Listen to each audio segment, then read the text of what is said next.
Yun nga din po ang So, yung nga din po ang sinasabi ng ilang mga supporters ni VP Sara na considering yung haba ng panahon na iyon at may mga negosyo naman sila, pag kinuwenta mo naman talaga dito yung pasok, labas ng pera, sa tagal nun, pwedeng abutin ng 6 na bilyong mahigit. Side issue lang po ito, Congressman, meron pong sinasabi, di ba, na mga suspicious transaction, ho ba ang tamang term? yun po, Opo, okay. suspicious transaction. Ako lang nagtataka, kung before maging Vice President si Sara Duterte, naging Vice Mayor, naging Mayor, tapos merong mga suspicious transactions, siya supposed to be sa kanyang account, no? At ang kanyang mister, Hmm. ba't walang ginawa ang AMLAC? Congressman, kahapon no, lumabas sa hearing na from 2019 until 2024, walang dineklarang cash on hand or bank deposit si VP Sara sa kanya pong SALN. Pero may mga bank transactions na flag at tumaas din yung kanyang net worth over the years. Sa inyo po, sa inyong pag-check dito sa mga documents kahapon, gaano kahalagang legal issue ito para sa isang halal ng bayan? Yung wala kang dinedeklarang cash on hand, hindi lang isang taon, isang taon for so many years. Kasi yung likod po nito ng aming SALN, ito po yung may jurat. Meron po itong sworn. Ito po yung lumalabas na sworn affidavit na ito ay in-execute mo base sa iyong kaalaman at lahat dito ay idedeklara mo. Mm-mm.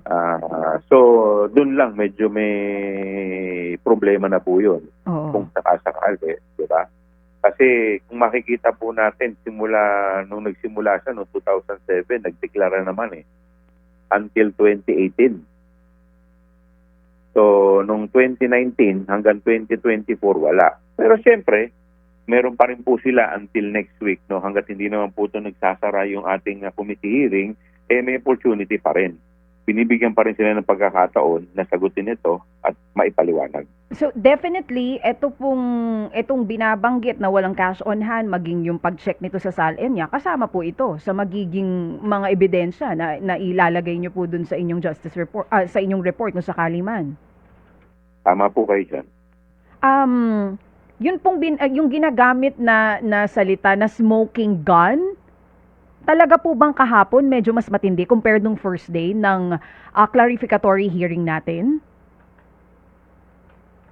Kasi yung kahapon, mga numero na hindi medyo mahirap naman i-dispute unless siyempre meron din silang paliwanag. Pero dun sa report ng Anti-Money Laundering Council, bagamat ito hindi, lilinawin ko po yung report po ay hindi po bank account. Mm-mm. Opo, ito po ay covered transaction report at saka suspicious transaction report ng AMLAC. So, ibig sabihin po niyan, yung covered transaction, yung mga dineposito na more than sa threshold, which is yung 500,000. So, hindi naman ibig sabihin din nun ay yun ay illegal. Tama.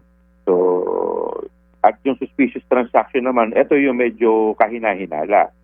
So, yun naman po kasi na nireport, medyo malaki naman po yung numero. Bagamat yung nakalathala po na 6.7, hindi po ibig sabihin na yun po yung pumasok.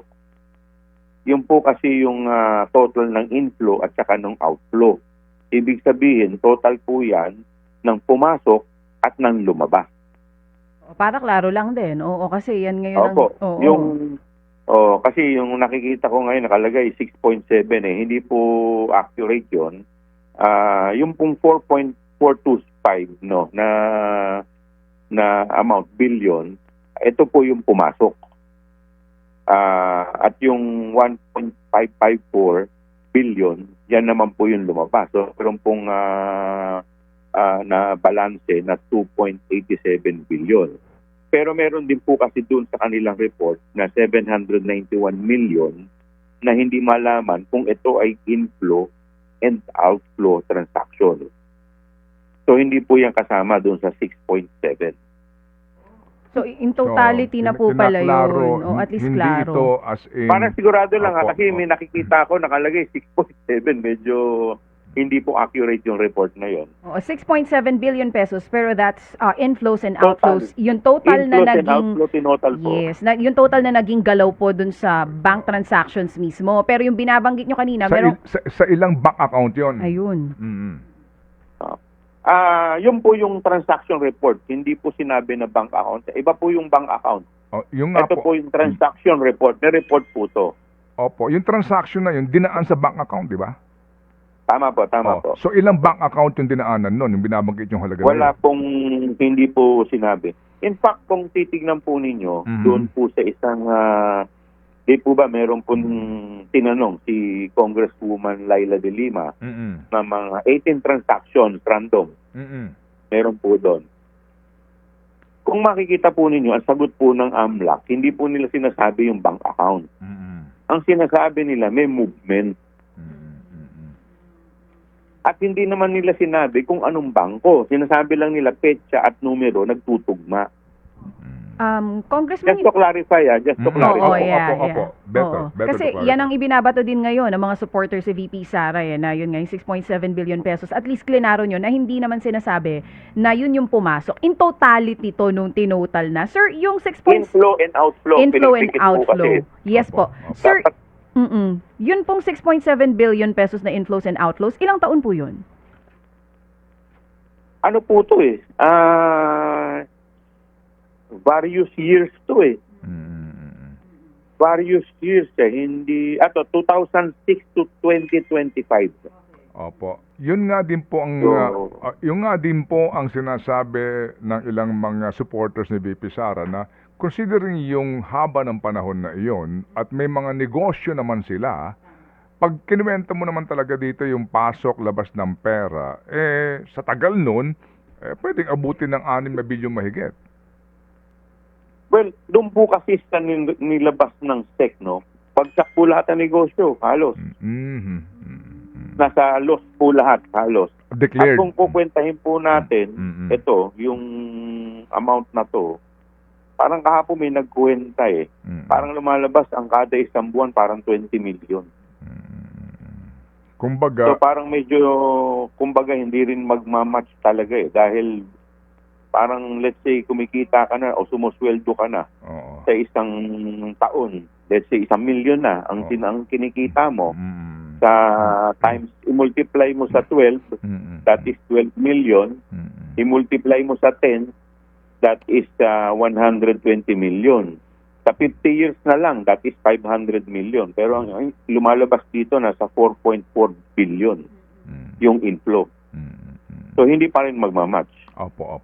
Yung nga din po sana nga ang dapat na maipaliwanag ni VP Sara kung siya present, no? Para maipaliwanag. Yes, kaya nga po at least, kaya nga po alam po ninyo sa totoo lang, siyempre yung determination of probable cause dapat sabihin natin yan sa dulo pa. Dahil baka mamaya biglang dumating, meron naman silang paliwanag na maayos at katanggap-tanggap.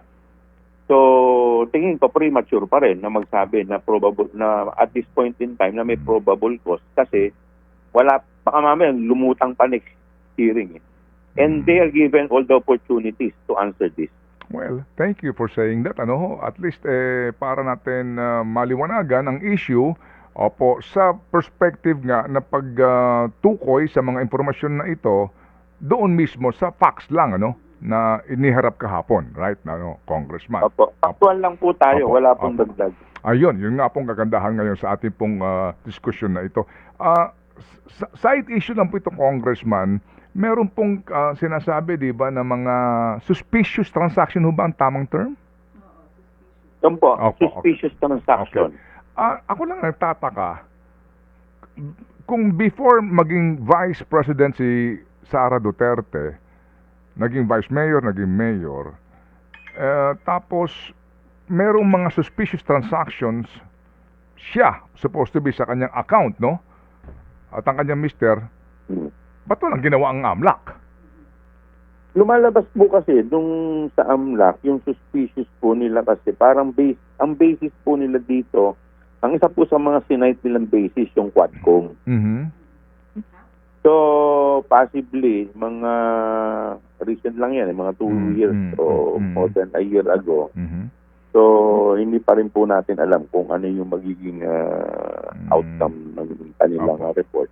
Opo, okay. Kasi yun nila, binigay po nilang yun na Oo. ay confidential nakalagay. Aha. Opo, opo. O sige, so yung pong affidavit at testimonya ni former Senator Trillanes, ano ho naman ang bigat nun? Kung mabigat man. Well, dito naman po, no, sa kanyang testimonya, may mga inattach po siya Mhm. ng mga bank account. Mhm. No? Dito naman po yun. Dito naman sa kanyang salaysay, in fact, may mga bank names na nilagay. Mhm. At may mga numero, bank account, Mhm. petsa, at numero sa transaction. Mhm. Ngayon, dito po nagkaroon ng random check. Tinignan lang, verify Mhm. kung may mga existing po ba na ganyang account. Mhm. At sinagot nga po ng AMLAC na may movement. Oo. Uulitin ko po, hindi po nila sinabi na existing yung account. Mhm. Ang sinabi po nila, nung petsang ganito, may movement, may Oo. gumalaw na ganitong amount. Nagtatali po yung numero Mhm. at saka yung petsa. Mm. Pero po yung pong veracity, accuracy sa claim na ito'y galing sa isang drug lord, hindi po yun napapatunayan pa. Under, ano pa lang po yun subject dun sa Quadcom, hindi naman po natin masasabi na drug lord, allegedly. Allegedly. And then, yung pera na ipinasok doon, hindi mo rin maaaring categorically sabihin na galing sa illegal drugs. Ayun. Hindi naman po natin masasabi po na gano'n. Opo. Basta sinasabi lang natin na yung taong yun ay kasi may bank record na sinasabi si former senator na kung galing, but kung whether ito ay galing nga talaga doon ay hindi naman po tayo certain pa dyan. Okay, sige po. Sir, ang pinag-uusapan po natin dito ay doon sa bahagi ng complaint na unexplained wealth po, di ba din kahapon, right? Itong usapin sa mga... Tama po kayo. Okay. Opo. Walang properties doon na naungkat na pag-aari ng mga lupain o anuman po ng mga property. Marami pong properties na nakadeclared. Marami po doon. Kaya nga po, pero parang wala po yatang nagtanong. More on na focus doon sa cash transaction. Oo nga. Kasi hindi po ang aligasyon naman ng iba na mga, kasi dalawa yan sir. Yung DDS, DDH, sinasabi ng DDH na, ba't di nagtatanong doon sa mga lupain na sinasabi na pag-aari? Paano nila nakamal yun? Mga ganun po. So, meron po doon sa SALN, listahan din po ng mga properties ng mag-asawa. Meron naman po. Personal at saka real property. Opo. Hindi yun na isa publiko kahapon, di po ba? Kundi lang yung mga negosyo? Opo. Kasi naging issue po kasi sa negosyo, sa ating saligang batas, no? Yes. Ang vice president, ang presidente, vice president, mga cabinet members, they are prohibited from engaging into any business. Actually, So including... dapat nag-divest. Oo. The fact na sinabi niya dun, dineclare niya to as mga business niya, ay yun ang kahapon dun sa clarificatory question ng Congressman Suwan, kung di po ako nagkakamali.